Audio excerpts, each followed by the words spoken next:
இன்னைக்கு நம்ம பார்க்க போகிற சுவையான சிக்கன் பக்கோடா. மறக்காமல் ஃபுட்டி வித் பினு சேனலை சப்ஸ்கிரைப் பண்ணுங்க. சிக்கன் பக்கோடா பண்ணதுக்கு தேவையான பொருள்: சிக்கன் வந்து எலும்பு இல்லாத கட் பண்ணி வச்சுருக்கேன். ஒரு வெங்காயம் வந்து மீடியம் சைஸில் கட் பண்ணி வச்சுருக்கேன். பச்சை மிளகு 3 கட் பண்ணி வச்சுருக்கேன். 100 கிராம் வந்து கடலை மாவு எடுத்திருக்கேன். 1 ஸ்பூன் வந்து கார்ன்ஃப்ளவர் மாவு எடுத்திருக்கேன். பேக்கிங் சோடா வந்து 1/2 ஸ்பூன் எடுத்திருக்கேன். இஞ்சி பூண்டு பேஸ்ட்டு, கருவேப்பட்டை எல்லாம் போட்டு சதைச்சி வச்சுருக்கேன். கறிவேப்பிலை, தேவைக்கு உப்பு போட்டுடலாம். மஞ்சத்தூள் வந்து 1/4 டீஸ்பூன் போட்டுடலாம். வத்தல் பொடி 1 ஸ்பூன் போட்டுடலாம். பெருஞ்சீரம் வந்து 1 ஸ்பூன் போட்டுடலாம். நல்ல மிளகு பொடி வந்து காரத்துக்கு தகுந்தபடி போட்டுடலாம். கோகோனட் ஆயில் வந்து லைட்டாக ஊற்றிடலாம். ஆப்ஷனல் தான், வேண்டாம்னா. இது வந்து கொஞ்சம் கூடுதலாக எடுத்துக்கணும். நான் வந்து கரெக்டாக எடுத்திருக்கேன். இதையும் போட்டுடலாம்.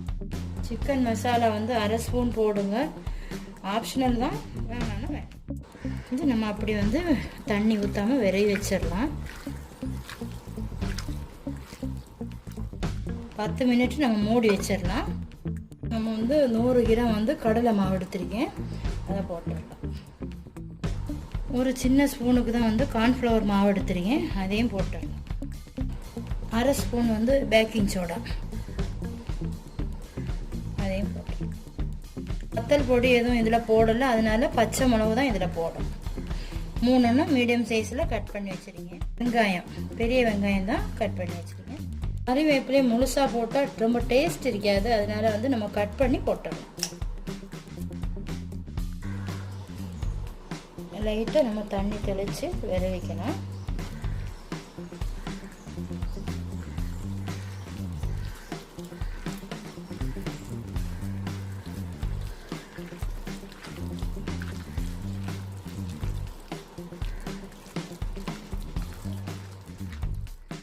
இந்த அளவுக்கு நம்ம வித வைக்கணும்.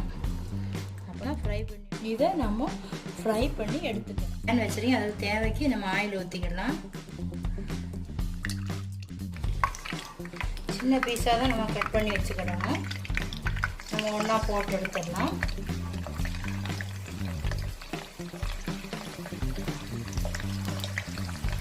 நல்ல முருகை பொரிய வேண்டாம், மீடியமாக பொரிஞ்சால் போதும்.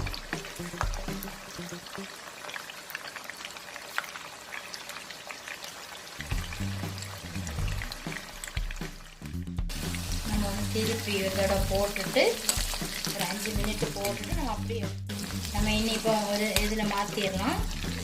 எண்ணெய் எல்லாம் வடியக்கூடியதில் ஒரு அடுப்பில் நம்ம எடுத்து மாற்றிடலாம்.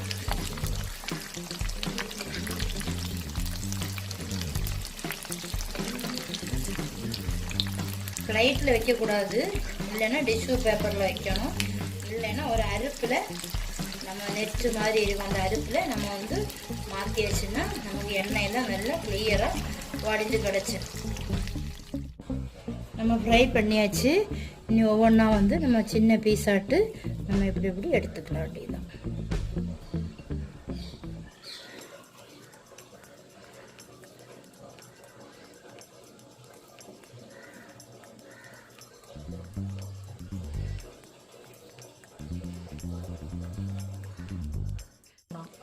மிக்சிலெல்லாம் போட்டாச்சுன்னா நல்லா பொடிஞ்சிரும், கட்லெட்டுக்கு உள்ளது பருவமாயிரும்.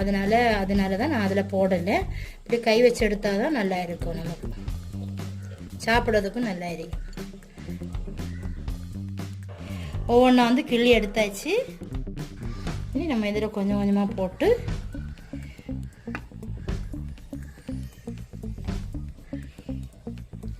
மெதுவாக அப்படி கிளறி இப்படி எடுக்க வேண்டியதுதான். சிக்கன் வந்து எவ்வளோ தூரம் நம்ம போடுறோமோ அவ்வளோ தூரம் ரொம்ப டேஸ்ட்டாக இருக்கும். ஒரு பேன் வச்சுருக்கேன், அதில் நம்ம தேவைக்கு ஆயில் ஊற்றிடலாம்.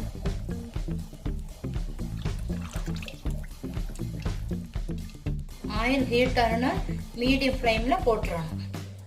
இல்லைன்னா ஸ்பூன் வச்சு கொஞ்சம் கொஞ்சமாக நம்ம போட்டு எடுத்துடலாம்.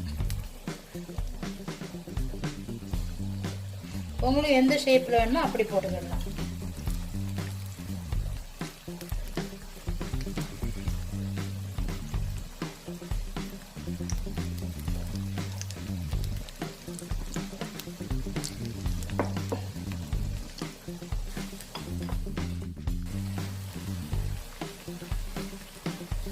இப்போ நான் லோ ஃப்ளேமில் தான் வச்சுருக்கேன்.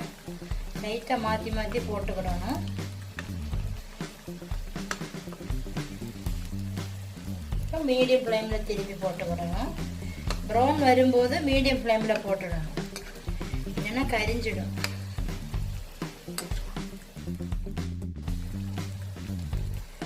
இந்த கலரில் ப்ரௌன் கலரில் நம்ம எடுத்து மாற்றிடணும். சுவையான சிக்கன் பக்கோடா ரெடி. இதே மாதிரி ஒரு தடவை நீங்களும் ட்ரை பண்ணி சாப்பிட்டு பாருங்கள், நல்லா இருக்கும். கண்டிப்பாக ஒரு தடவை ட்ரை பண்ணி சாப்பிட்டுட்டு எனக்கு கமெண்ட் பண்ணுங்கள் ஃப்ரெண்ட்ஸ்.